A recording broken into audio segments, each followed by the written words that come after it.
My name is Lily Hartwell. I am 29 years old. I own a small interior design studio in Chicago's West Loop, and last Saturday evening I was standing in the middle of a chandelier ballroom in front of 200 people holding a microphone I had not planned to say anything real into. The room was warm. The kind of warm that comes from too many bodies and good food and the particular electricity of a wedding where everything has gone exactly as planned. White florals cascaded down every table center. The lighting was low and gold. The champagne had been poured twice already. My sister Grace had just married Daniel at 4 in the afternoon in a ceremony that made 3 separate people near me cry before the vows even began. And it was beautiful. I want to say that clearly, before anything else. It was genuinely beautiful. The kind of wedding that photographs well and remembers better. I know, because I had spent 6 months making sure of it. The toasts had been moving through the room in the way toasts do at weddings, each one landing, each one drawing the attention of 200 faces toward a single person standing with a glass.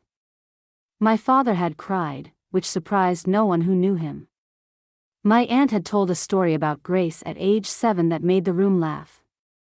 Daniel's best friend had been funny and warm and ended on something that made Grace press her fingers to her eyes. Then the microphone reached me. I was the maid of honor. It was my turn. That was simply the order of the evening, and I had known it was coming for months. I had written something. I had revised it. I had read it aloud in my apartment 3 times to make sure it was the right length and the right tone and the right version of me, the version that was gracious and warm and completely unremarkable. I was standing up from my chair when my mother appeared at my shoulder. She had moved through the room the way she always moved through rooms, efficiently, with the particular grace of a woman who has spent her life managing how things appear. Her hand touched my arm just briefly. Her voice came low and direct, close enough that only I could hear it. Keep it short. Be gracious. And please do not embarrass us tonight. I looked at her. Just for a second, what do you think I'm going to do? I asked. She gave me the look she has given me since I was a child, the one that said the question itself was the problem. I know how you get when you feel overlooked, she said. Tonight is not about that. Then she stepped back. The room was waiting. 200 faces, the soft clink of someone setting down a glass, the quiet that forms around a moment that is supposed to mean something. I took the microphone.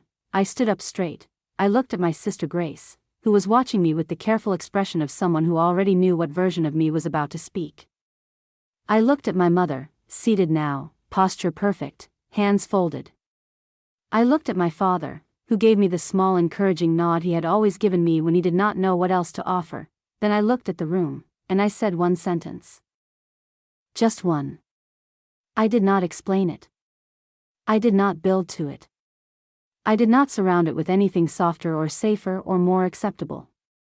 I simply said it, set the microphone down on the table in front of me, and sat back down.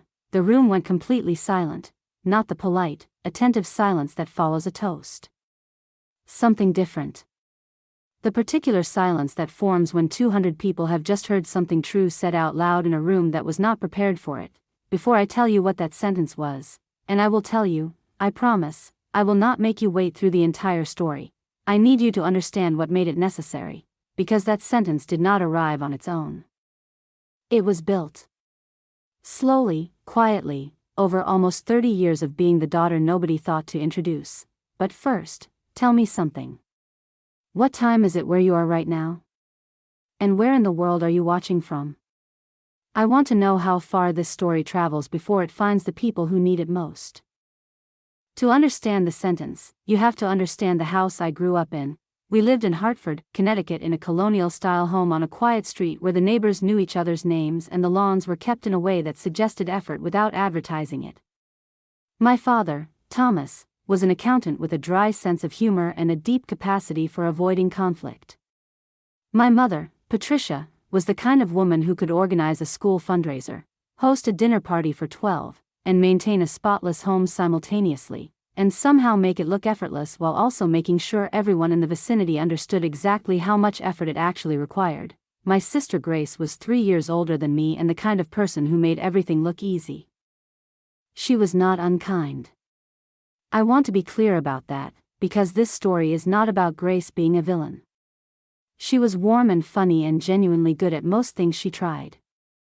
She also had the particular luck of being first, the one who arrived before expectations had calcified into patterns, the one who got to be the original before the comparison became habitual. My mother ran our family the way a publicist runs a client. There was a story she wanted told about us, and she told it consistently and well. Grace was the centerpiece of that story. Her achievements, her appearance, her social ease, these were the things my mother discussed with neighbors over the fence, with relatives at Christmas. With anyone who expressed even passing interest, I was in the story too. Just not as a subject. The first time I understood this clearly, I was 8 years old. My school held a winter recital. I had been practicing a short piano piece for 6 weeks, the kind of practice daily, dreamed about performance that only matters the way things matter to 8-year-olds, which is to say it mattered completely. My parents had promised they would be there. They arrived 45 minutes late, not because something had happened. Not because of traffic or emergency. They had been at Grace's volleyball practice, which ran long, and they had come directly from there. I found this out afterward, from my father, who told me in the gentle, apologetic way he told me most things that inconvenienced him to say. I had already performed by the time they sat down. I saw them come through the door from the corner of my eye while the next child was playing. I did not say anything about it that evening. I had already learned, by 8, that bringing up disappointments created a different problem, the problem of being told I was too sensitive, or that I was making things bigger than they were. Or, most reliably, that Grace had a lot going on right now and everyone was doing their best. My mother had a phrase she returned to so often it became a kind of background noise in our house. Grace would have handled it differently. She said it about my homework, about my friendships, about the way I responded to criticism, about the tone I used when I was frustrated. It was never delivered cruelly. It was always delivered as useful information, as if I had been asking for guidance and she was generously providing it. I was not asking for guidance. I was asking, in the way children ask without words, to be seen on my own terms. When I was 14, I found interior design. Not formally, I did not take a class or read a textbook. I simply started noticing space. The way a room felt different depending on where the light hit. The way furniture placement changed the energy of a conversation. I started filling sketchbooks with layouts, with color palettes, with ideas for rooms I had never been in. I carried those sketchbooks everywhere. My mother picked one up once, flipped through it, and said it was a cute little hobby. She set it back down and asked if I had finished my history essay. She never showed anyone my sketchbooks. She never mentioned them. To hear her tell it at dinner parties and neighborhood gatherings, her younger daughter was doing fine in school and keeping busy. Vague, warm, content-free. The verbal equivalent of a closed door, Grace, meanwhile, had been accepted pre-med, made the dean's list 3 semesters running, and spent a summer studying abroad in Florence. My mother documented all of it. Photos, captions, the works. The kind of online presence that made relatives feel like they were watching Grace's life unfold in real time. I finished my interior design degree and moved to Chicago. My mother told relatives I was doing something with decorating. By 26, I had my own studio. Small, honest, mine. I built a client list one project at a time, through referrals and late nights and the particular stubbornness of someone who has been told her work is decorative for long enough that proving otherwise feels like oxygen. My mother never visited the studio. Never shared a photo. Never mentioned it to anyone I was aware of. When I was 28, I won a regional design award. It was not a small thing. I had been nominated by a client and selected by a jury of people who did not know my mother or my sister or the story my family told about itself. I called my mother the evening it was announced because she was still my mother and some habits are older than their usefulness. She said, "That's wonderful, honey." Then, without pausing, "Grace just got engaged. Have you met Daniel yet? He is absolutely lovely." I held the phone in my hand for a moment after she said it. Not because it surprised me. It did not surprise me. I had been practicing not being surprised by this for 20 years, but that evening, something shifted slightly. Not dramatically. Not loudly. Just a small, quiet recalibration somewhere inside me, the kind you do not name in the moment but understand completely later. I said yes. I had met Daniel. He seemed wonderful. I was happy for Grace. Then I said goodnight and set the phone down on my studio desk, next to the award certificate that my mother had not asked to see, and I sat in the room I had built with my own hands for a long time before I went home. Grace called me on a Tuesday evening in October to tell me about the engagement. She was happy in the way people are happy when something they have been hoping for arrives exactly on schedule. Daniel had proposed at a restaurant they both loved, with a ring that had belonged to his grandmother, and the whole thing had apparently been exactly right in every detail. I listened and asked the right questions and meant them genuinely. I was happy for her. That is still true. Daniel was a cardiologist from a family with the kind of old, quiet money that does not announce itself, the kind you recognize not by what people say but by how little they feel the need to. He was warm, attentive, and clearly devoted to my sister in a way that felt real rather than performed. I liked him from the first time we met. I still do. My mother entered wedding planning mode within approximately 48 hours of the announcement. I do not mean she started making lists and browsing venues. I mean she reorganized her entire life around the project. She subscribed to 3 wedding planning platforms. She created a shared folder with subfolders for catering, florals, photography, guest accommodations, and what she labeled aesthetics. She began referring to the wedding in conversation the way people refer to a major professional undertaking, with the specific vocabulary of someone who has decided this is now their primary purpose. 18 months. That was the timeline. And for 18 months, the wedding was the weather in every conversation I had with my mother. She called me 3 weeks after the engagement and asked if I would be Grace's maid of honor. I said yes without hesitating. Because Grace was my sister, and that was the right answer, and some part of me, the part that had been running the same test for 20 years, thought maybe this was the moment things would be different. Maybe being chosen for something this significant meant I would be seen differently inside it. I understood my actual role within the first month. I was not the maid of honor in the way the title suggests, the person standing beside the bride, emotionally present, recognized and included. I was the logistics coordinator. The one who made calls when my mother did not want to deal with vendors. The one who managed the seating chart through 4 complete revisions. The one who handled the invitation list, the dietary restriction spreadsheet, the hotel room block, the transportation timeline for out-of-town guests. I did not mind the work itself. I am good at logistics. My entire professional life is built on the ability to manage complicated moving parts without losing the thread of what the finished thing is supposed to feel like. What I noticed was something quieter than resentment, more like observation. My mother never said thank you.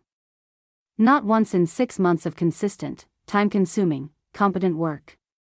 When I mentioned something I had handled, she would nod and move immediately to the next item. When I flagged a problem I had solved before it became a crisis, she treated it as a natural outcome rather than an effort. When I asked once, carefully, whether the work I was doing was landing the way she needed it to, she looked at me with genuine puzzlement and said, "This is what family does, Lily," as if my time and my skill were simply a resource the family was entitled to, like water from a tap. The bachelorette trip to Napa was a weekend I had planned in detail: venues, wine tours, a private dinner, accommodations with a view of the valley. My mother came along, which I had not expected. She spent most of the trip redirecting conversations and dismissing suggestions I offered in real time, mid-sentence, with the particular efficiency of someone who does not realize they are doing it because they have been doing it for decades. When I suggested a wine bar I had researched specifically for the group, she said she had already made a reservation somewhere else. When I offered a different route to the next venue, she ignored it. When I made a small joke at dinner that made 3 people laugh, she talked over the tail end of it. I stopped making suggestions by the second day. Not dramatically. Just practically. The rehearsal dinner was the first moment I understood that the wedding itself would follow the same pattern. I had prepared a short toast, warm, specific, genuinely meant. I had practiced it. When I stood up to deliver it, I got through approximately 90 seconds before my mother, seated 3 chairs away, looked at the room with a bright smile and said, "Let's keep moving. People have drinks and we have a full evening ahead." The room laughed politely. I sat down. I had not finished the sentence I was in the middle of. The morning of the wedding, I spent 3 hours in the bridal suite helping Grace. I steamed the dress. I managed the timeline so the photographer could get what she needed. I fixed a bustle pin that had come loose. I made sure Grace ate something before the ceremony because she had been too nervous to think about it. Grace did not thank me. She was distracted and emotional and absorbed in the enormity of her own day, which was understandable. I do not hold it against her now, knowing what I know about what she had been told about me. Before the ceremony began, my mother found me in the hallway outside the bridal suite. She looked composed, beautiful, exactly as she had planned to look. She touched my shoulder once, the same brief, directive touch she had used my whole life, and said, "Today is Grace's day. Please try not to make it about yourself." I had not done anything. I had not said anything unusual or drawn attention to myself or given any indication that I was planning to. The warning was not a response to behavior. It was a preemptive instruction delivered on schedule, the way my mother had always delivered them, as if my potential to disrupt things was a condition she was managing, rather than a trust she had never offered. I nodded. I walked into the ceremony. During cocktail hour, Marcus, my boyfriend of 2 years, the man I had described to my mother in detail on multiple occasions, was seated at a back table near the venue entrance with a distant cousin of Daniel's and 2 colleagues of my father's who had been placed there because they did not fit cleanly into any other category. I found this out when I went looking for him between the ceremony and the reception and discovered he had been eating appetizers alone for 40 minutes. I did not say anything about it then either. At one point during the cocktail hour, Daniel's mother, a composed, perceptive woman named Eleanor who had been watching the room carefully since she arrived, stopped beside me and said she loved my dress. She asked where I had found it. Before I could answer, my mother appeared. "Grace actually helped choose it," she said. "She has such a good eye." Eleanor looked at her for a moment. Then she looked at me. Something in her expression shifted, not dramatically, just slightly, the way expressions shift when a person has just confirmed something they had been quietly noticing. I smiled and said Grace did have a good eye. I reached for a glass of water from a passing tray and understood, with the clean, quiet certainty of something finally named, that my invisibility at this wedding had not been accidental. It had been arranged. Planned into the seating chart and the toast order and the way my name moved through conversations, or did not move through them. I had been placed exactly where my mother intended. The only question still open was what I was going to do about it when the microphone arrived. The reception was everything I had spent 6 months making it. The florals were exactly right, white ranunculus and dusty miller, arranged in the low, generous style Grace had shown me in a photo 8 months earlier, and I had spent 3 separate conversations with the florist refining until the proportion was correct.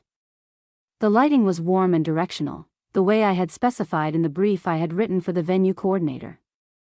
The seating chart had been revised 4 times, and the final version worked. I knew because I had walked the room before guests arrived and checked every table against the list myself. All of it was invisible.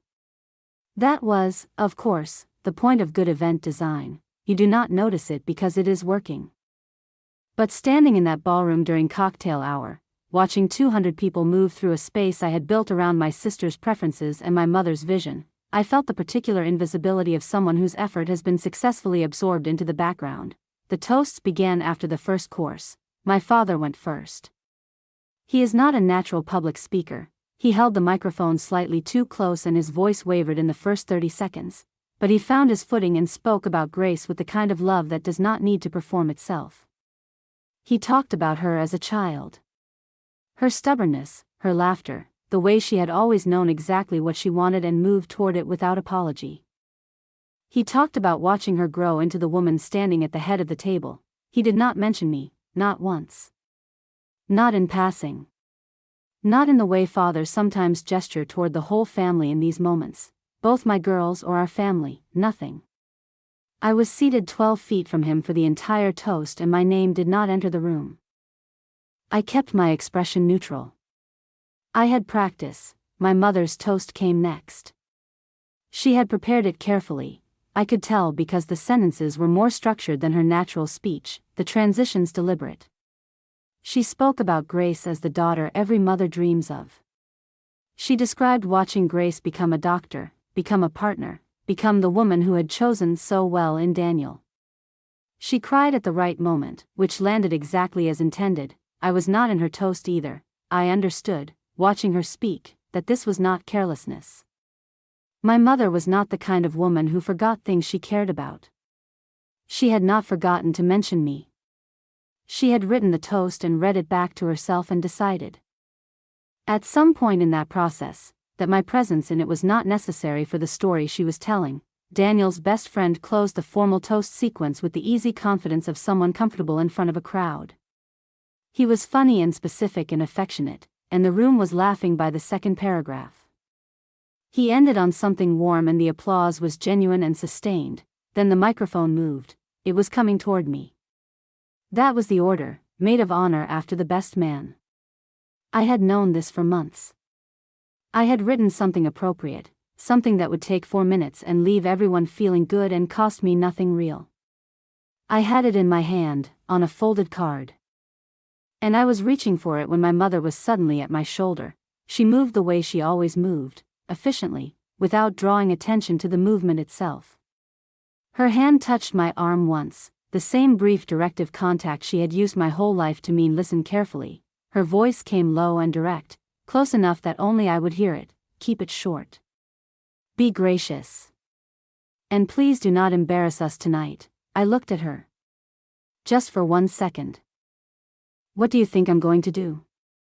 I asked. She held my gaze with the patient certainty of someone who has already decided how a conversation ends. I know how you get when you feel overlooked, she said. Tonight is not about that. Then she stepped back to her seat. I stood there for one breath with those words sitting in my chest. Tonight is not about that. Not, I know you have been working hard and I appreciate it. Not, I am sorry your name did not come up in either of our toasts. Not even acknowledgement that there was a that worth naming. Just the quiet assumption that whatever I was feeling was a problem I was about to create, that my existence, when unchecked, tended toward disruption, as if the issue had always been my response to the treatment. Never the treatment itself. I picked up the microphone. I stood up.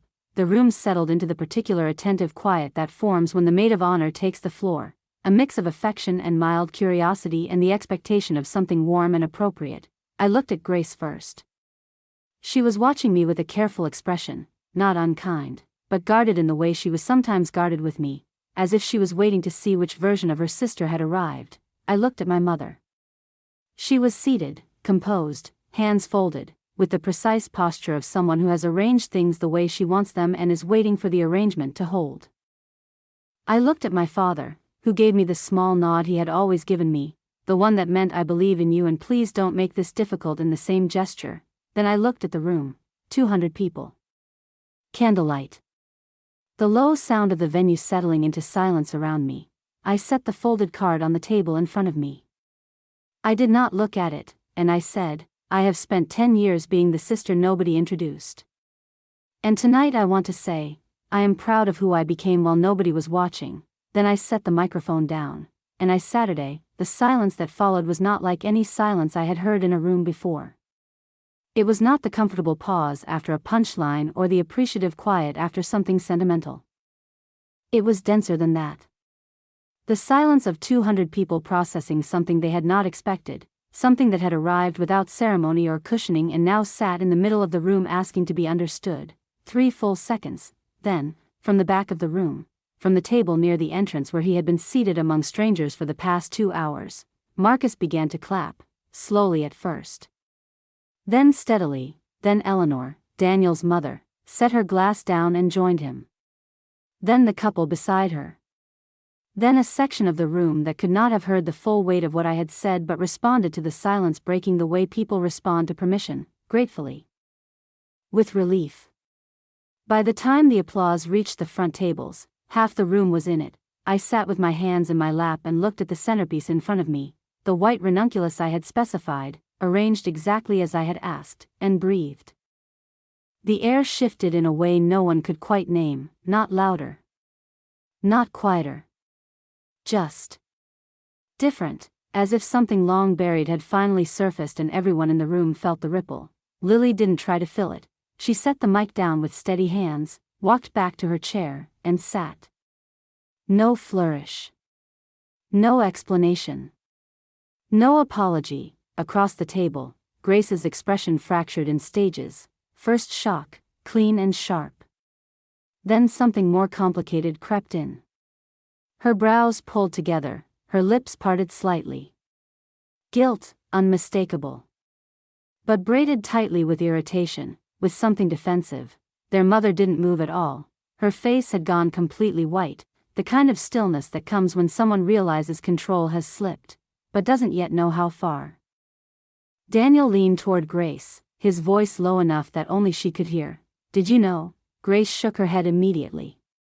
Too quickly. No, she whispered back, eyes still locked on Lily. No, I didn't. On the other side of the room, Daniel's mother rose from her seat. She didn't hesitate. She walked straight toward Lily with the calm confidence of someone who had already decided what mattered. She stopped beside her chair. That took courage, she said gently. I've been watching all evening. Lily looked up, surprised, not at the words, but at the tone. There was no pity in it. No curiosity disguised as kindness. Just recognition. Thank you, Lily said, for a moment. That was all. But it was enough. Dinner resumed, but it wasn't the same dinner anymore. Conversations restarted in fragments. Forks clinked against plates. Glasses were lifted. But every so often, someone would glance toward Lily like they were trying to place her in a story they thought they already understood. One by one, people began to approach, not in a crowd. Not dramatically. Just quietly, between courses. Was that real? A woman asked, leaning slightly closer. Has that actually been your life? Lily didn't look away. Yes. Another guest, older, with careful eyes. You planned all of this?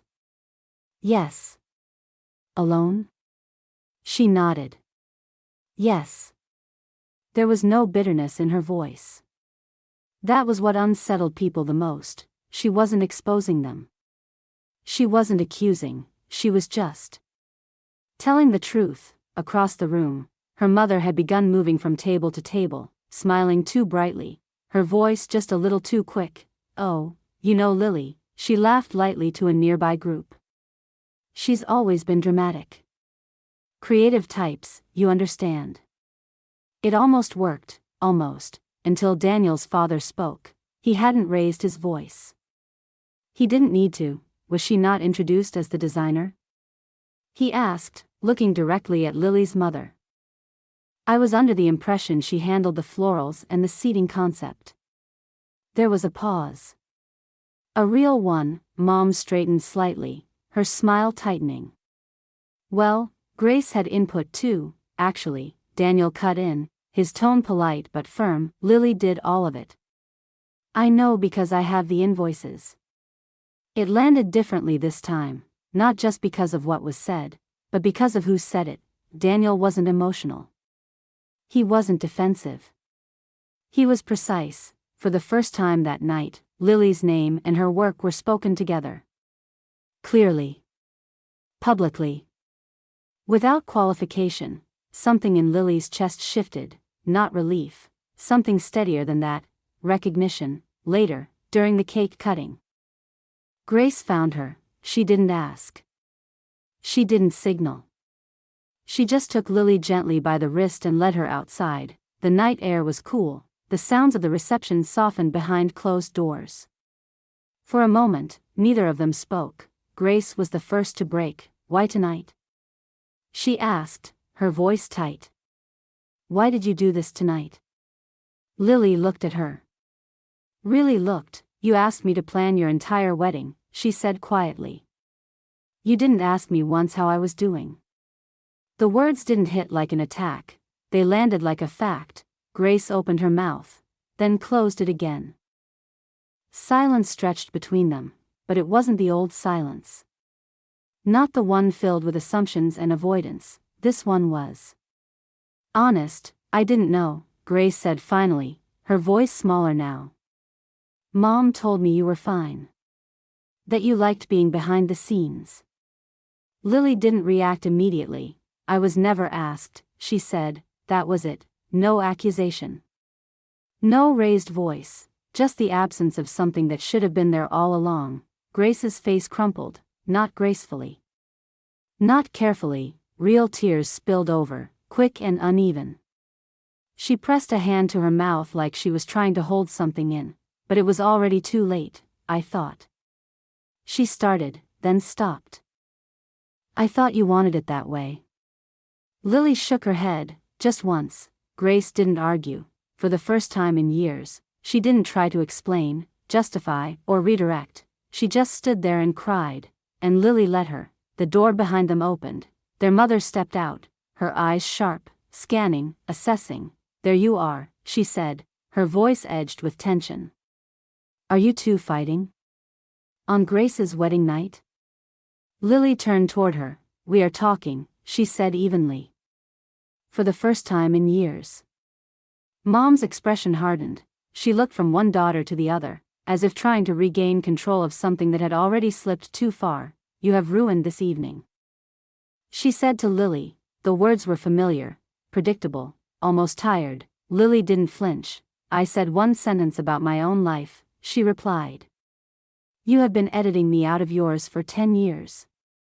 The truth of it hung there, unavoidable. For a second, it looked like her mother might respond, might push back, deflect, reshape the narrative, but she didn't get the chance. A hand came to rest gently on her shoulder. Their father. He hadn't raised his voice all evening.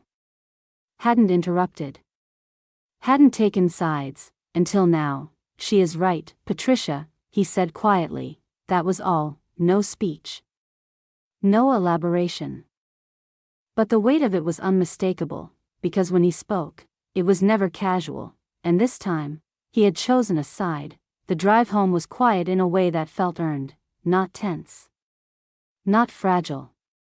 Just still. Marcus kept both hands on the wheel, eyes on the road. Streetlights passed in slow intervals, washing the car in soft gold and shadow. Lily watched them flicker across the windshield, her body only now starting to register the weight of what she had done. 20 minutes went by like that, no questions. No analysis. Then Marcus exhaled, almost like he'd been holding it in the entire time. I've never been more proud of you. Lily turned her head slightly. There was no performance in his voice. No exaggeration. Just something steady and certain. She didn't say thank you. She didn't need to. The next morning, her phone was already lit up. 14 messages. She sat on the edge of her bed, scrolling slowly. Her mother had sent 5. Long ones. Dense with emotion, but familiar in tone. Controlled outrage, carefully framed disappointment, the quiet insistence that Lily had disrupted something sacred. Grace had sent 3, the first was long. Defensive in places. Confused, the second was shorter. I didn't sleep. The third was the simplest. I think I need to understand. Lily stared at that one the longest. There was also a message from Daniel's mother. I would love to see your portfolio sometime. No commentary. No reference to the night, just a door opening. Lily smiled. 2 weeks passed before Grace called. Not texted. Called. Lily stared at the screen for a second before answering. Hi, Grace said. Her voice was quieter than usual. Not fragile. Just unguarded. Hi. There was a pause. I'm not calling to fight, Grace said quickly.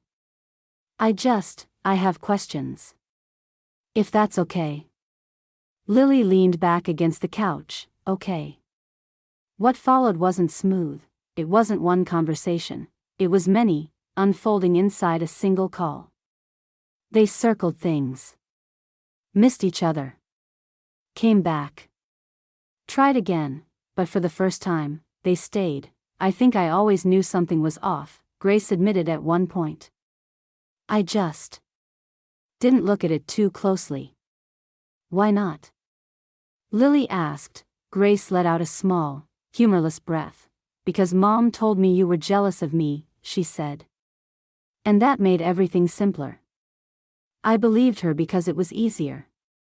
The honesty of it didn't feel sharp.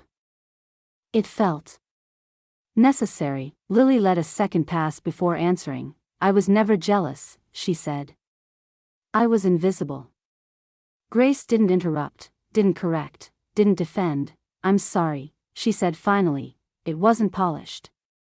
It wasn't perfect, but it was real, and it kept coming, slowly, unevenly, over the next hour.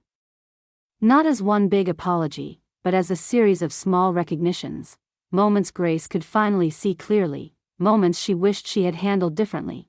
For the first time, Lily didn't have to translate her own experience for someone else. Grace was meeting her there. 6 weeks later, her mother called. Lily almost didn't answer, but she did. Hi, Mom. There was no immediate response, just a soft shift of breath on the other end. When her mother spoke, her voice sounded smaller, less polished. I've been thinking, she said. About what you said. Lily didn't fill the silence. I didn't realize how it looked from your side. It wasn't an apology, not exactly, but it was something new. Lily sat at her desk, her fingers resting lightly against the wood. It looked like I didn't exist, she said. Unless I was useful. The words didn't come out sharp, they came out clean. There was a long pause, long enough that, in the past, Lily would have rushed to soften it. To make it easier.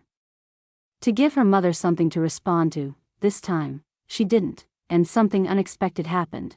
Her mother didn't defend herself, didn't redirect, didn't reshape the narrative, she just went quiet. For the first time Lily could remember, silence wasn't being used to control the conversation, it was being used to sit inside it.